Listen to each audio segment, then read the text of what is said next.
And we are live. Man, am I excited to do this. I am James Lynch. He is JHK. So happy you guys can join us here, and girls. I'm not excluding anyone here. This is the Fanatics MMA Live podcast.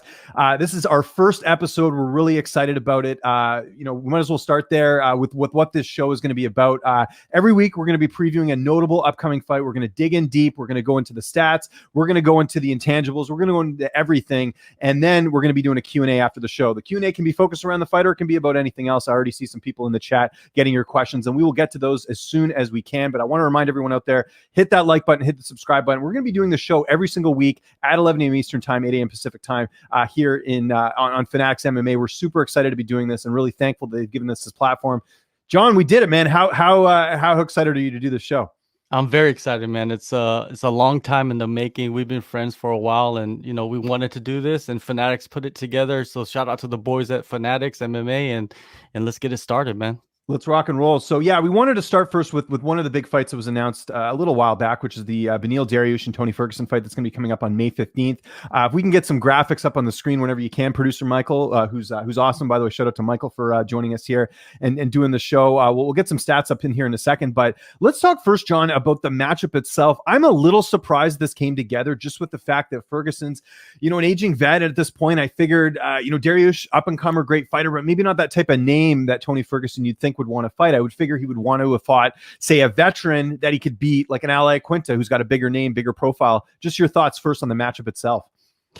In that aspect, I look at this fight as something that Beneil Dariush deserves. He's on a crazy run. He's had like back-to-back performance bonuses. He's beaten guys pretty easily and coming back, from adversity.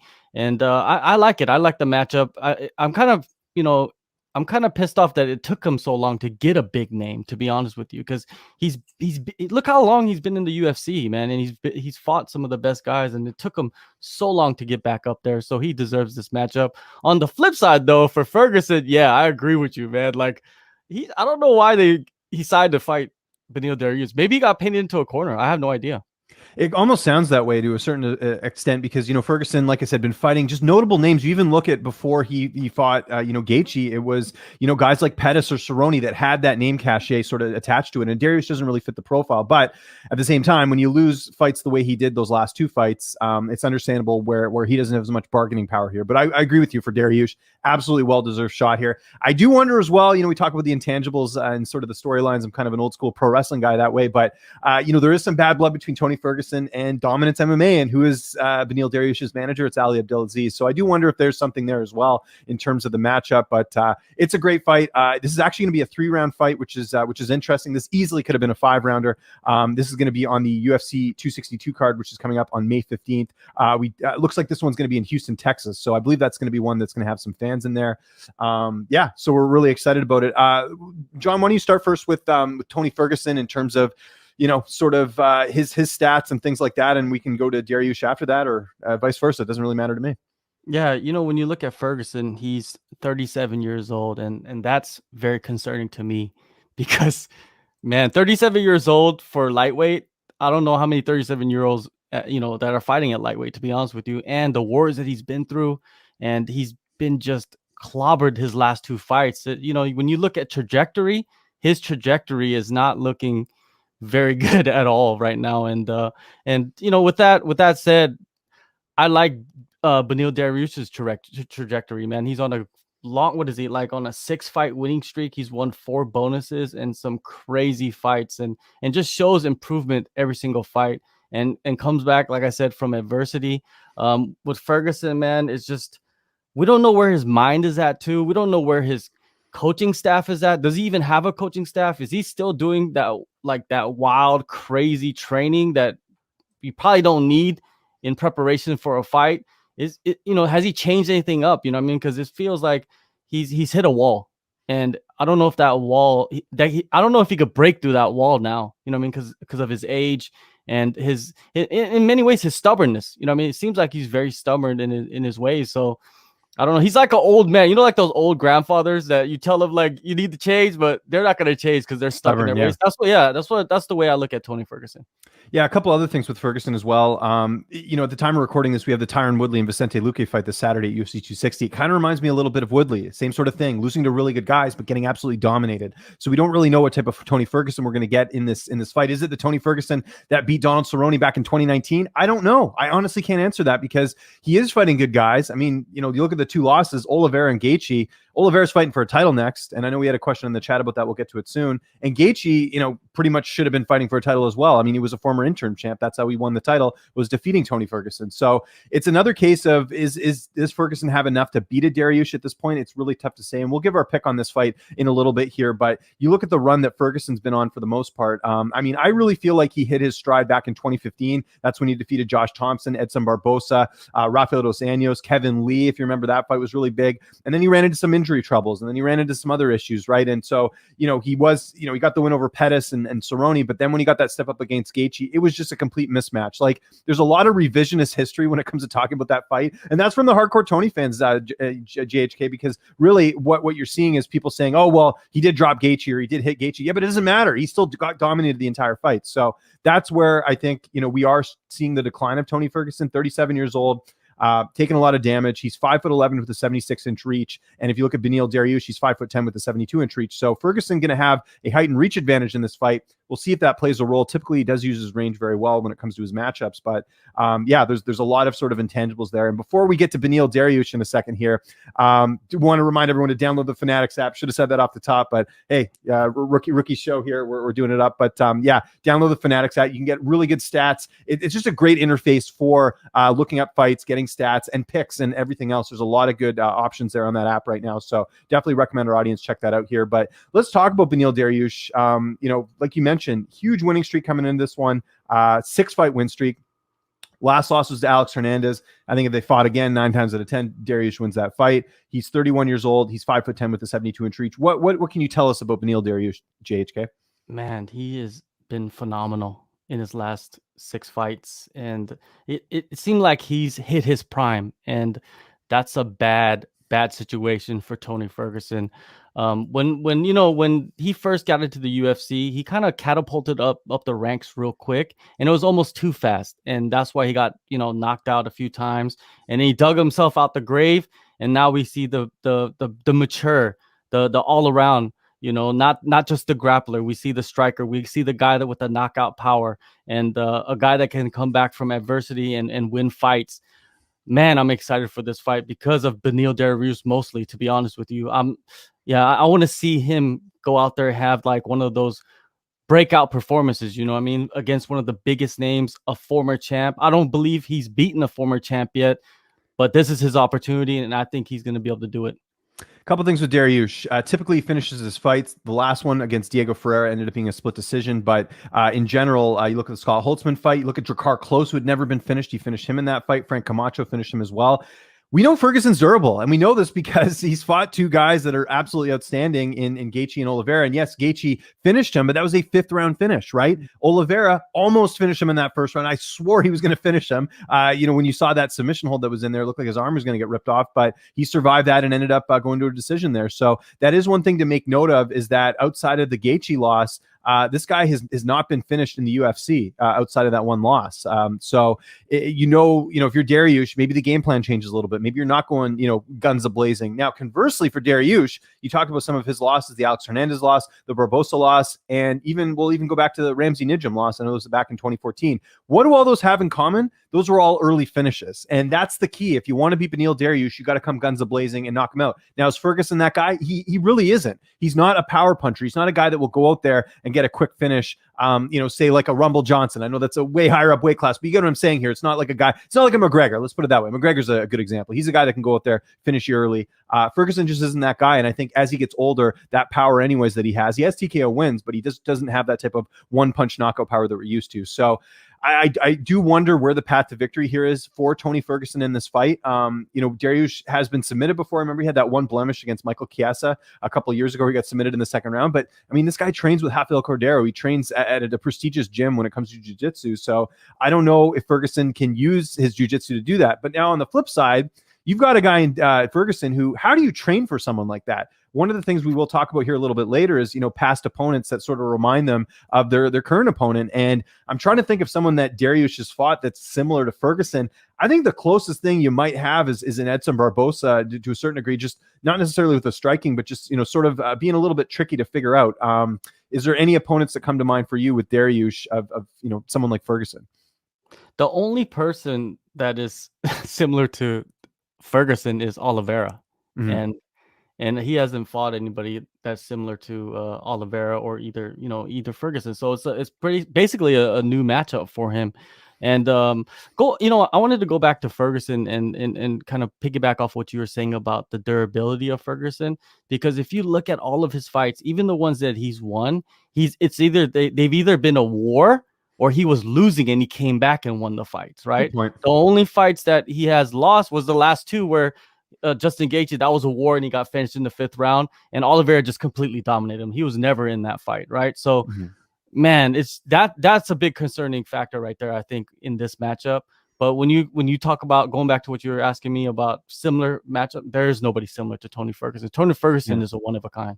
Yeah, no, you're absolutely right there. One thing I will mention as well about the durability of Ferguson, I mean, we're just looking at the stats here and sort of talking about that, but when fighters get older, that durability does, it fades. We've seen it. Diego Sanchez. You look at Frankie Edgar. I mean, he just got finished in his last fight. And granted, he's fighting the killer in Corey Sandhagen. But you get what I'm saying here is that, as you get older, you can't take those punches like you used to. I mean, Chuck Liddell at the tail end of his career, he was getting knocked out almost every fight because he had taken too much damage. And Father Time, waits for no one. It doesn't matter. So that's one thing to consider too. Could Dariush finish this fight? He could. The stats tell us otherwise, but it is one thing to keep in mind that Ferguson is 37 years old. Again, before we get to our picks, we'll talk about a few more intangibles in this fight. Where does a win put either guy? We'll start first with Ferguson, John. I think with Ferguson, if he wins this fight, especially if he wins impressively, that gets him right back in the driver's seat because he's been fighting nothing but contenders here. Dariush, is he a contender? We don't know that yet. We're going to find that out in this fight. But if Ferguson can go out there and get an impressive win, especially a finish, he's right back in the driver's seat. And we're going to forget about all those things we just talked about his age and his, taking a lot of damage because none of that matters, right? And we have seen strange things happen in MMA fights recently. One of the things I always bring up is you look at the Edson Barbosa and Dan Hooker fight. Edson Barbosa absolutely destroyed Dan Hooker in that fight. Destroyed him. It wasn't even close. It was to the point where, I mean, you could have almost stopped that fight a little bit earlier. The fight after that, what does Dan Hooker do? He does that exact same thing to Al Iaquinta. So I do want to warn people, we have seen these strange things happen in MMA sometimes where you see a fight that, you just look on paper and you're like, this guy's done, and then they surprise you. So do want to point that out as well. But where do you, in terms of Ferguson, what do you think, the implications of a win? And how about a loss as well? Where does that put him as well? James, you're telling us to not jump off the bandwagon. That's what you're telling people watching right now. Don't jump off the bandwagon too early. But if he loses, man, that puts him in a deep hole right there, man. He'll drop to like 10 to 15. When's the last time you saw Tony Ferguson rank like 10th or below? It's been years, man. And if he does that, then he's gonna have to end up, fighting an up and comer, man. It puts him deep into the hole and way back in the line of any title shot. But if he wins, it just solidifies his position. I feel like it doesn't move him up, it doesn't move him down. He just stays in his position, right? So basically, that's what he's doing in this fight. He's fighting for his position, and it reminds me of a lot of fighters. You know what I mean? Like that they're on like couple loss streaks, and they're ranked in the top 10, and they have to fight some guy coming up, and it's a big test for Tony Ferguson. Here's another thing that I don't think we've really considered here. If Ferguson loses, does he get cut? And the reason I mention that, I know 3 straight losses, for any fighter on the roster, like not a big name like a Ferguson, typically does get cut. I mean, we've seen that. They're very easy about saying, hey, you're done. It's here. Ferguson's been a mainstay with the UFC since he won the Ultimate Fighter, which was back in 2011, or sorry, no, it was even before that. It was it was 2011 is when he won the Ultimate Fighter over Ramsey Nijem. I could see him that, sort of giving him a little bit more leeway. But then at the same time, you see a guy like Overeem get released, just after one loss. I think it depends on how much he's making. I imagine he is making a lot. He strikes me as a guy who's very business savvy, and I know he's picked the right fights for himself. And I think that's why you saw him fight like a Cerrone and a Pettis in the past, because he knows that's a bigger payday type thing. So I could see a possibility of this maybe being Tony Ferguson's last fight if he loses here. Do you think that's a possibility? A huge possibility, man. like nowadays there's so much out there in the market, you know what I mean, even for a fighter that is on a losing streak to go off and test that free agency. But I feel like Tony Ferguson too, he's had a lot of beef with the UFC in the past, you know what I mean. He's been very vocal in the media and of not getting paid as much as the other guy, not taking fights because he's not getting paid as much as the other guy. And you know, the UFC, they never forget those things. And if he loses another fight 3 in a row, yeah, they might say, hey, you know, we might just have to let you go and build another guy up.